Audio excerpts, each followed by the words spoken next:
Hey there, welcome to a new episode of Kyusho Corner. I'm Sensei Mish, and in today's episode, well, we're not going to be doing any points or techniques.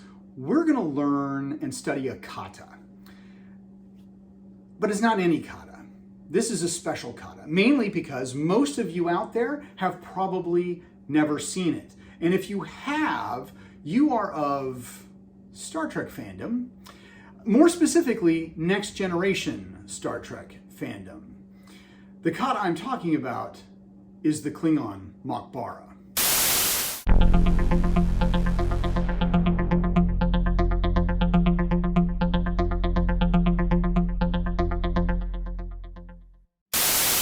Now I know what you're thinking. Really? A Star Trek kata?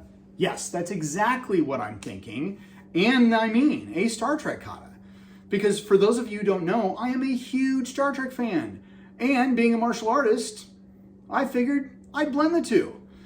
Now, this is not considered canon. I have no licensing. I'm not connected to Paramount or CBS in any way. So you can believe this fits into whatever timeline you want, or just believe that it's BS. However, for some background, during the run of the Next Generation, they introduced what we know as the Makbara, a Klingon martial art. The form itself was never shown in its entirety. However, over the period of a couple episodes, 4 to be exact, we get to see different sequences of the form. The moves are very Tai Chi-like, which makes sense because Dan Curry, who is a visual effects producer and martial artist, developed the form based on Tai Chi. Now, it's my theory, whether it's the intent of the writers or not, that the name of the style, like Tai Chi, and the name of the form, like Tai Chi, are the same when it comes to the Makbara. And the reason I say this is because in one episode we have Worf, while doing the form, tells the people who are watching him, this is the Makbara. And in a different show, he's referencing the Makbara as if it were a style. So what I did is I took the pieces that were shown in the episodes and I put them together in what I saw as a logical format. Now, I have no idea what the Dan Curry version looks like, but this is what I believe it could look like. Plus, it would be no different than most of the kata that we do today. How many forms do you do that match precisely the movements when they were originally created? Probably none of them. Maybe a couple, if that. And this is even evident in the show.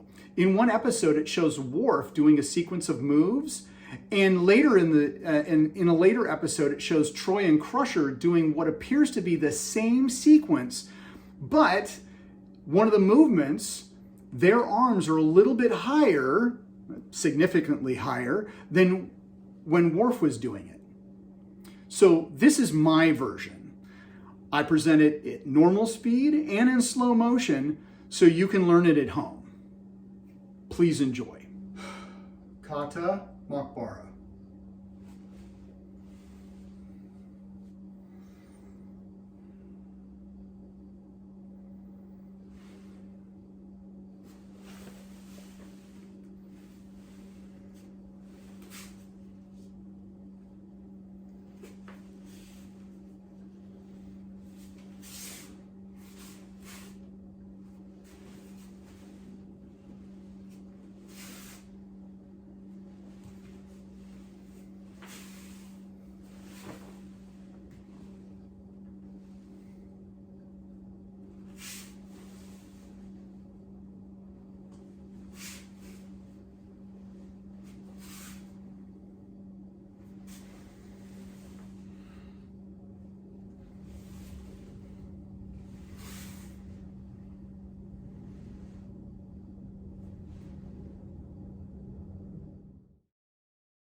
So, what'd you think? Now, I encourage you to learn the form if you want. It'll help down the line with future episodes. And I'd love to actually include the scenes from the show, but copyright laws, I can't do that. However, if you have access to the show, look up these episodes. You want to look up Season 4, Episode 14, entitled Clues. Episode 6, or Season 6, Episode 3, Man of the People. Another Season 6 episode, number 17, Birthright Part 2. And in that same season, Episode 24, Second Chances. Check them out for yourself. Now, if you are a member of kyushocorner.com, there is an extended version of this episode that has kind of more in-depth, better instruction on the movements of the forms so you can learn them a little bit easier instead of just having the slow motion to go by. So, regardless, take this back to your dojo, play, have fun, and remember, always be good, Ryuki. I'll see you on the next video. Drop me a line in the comments below. I'd love to hear any feedback. If you like this episode, please give us a thumbs up. If you haven't subscribed, please do so. Subscribe button right here. And right over here is, I don't know, it'll be a link to an episode or playlist or something like that. But until then, be safe. We'll see you on the next video.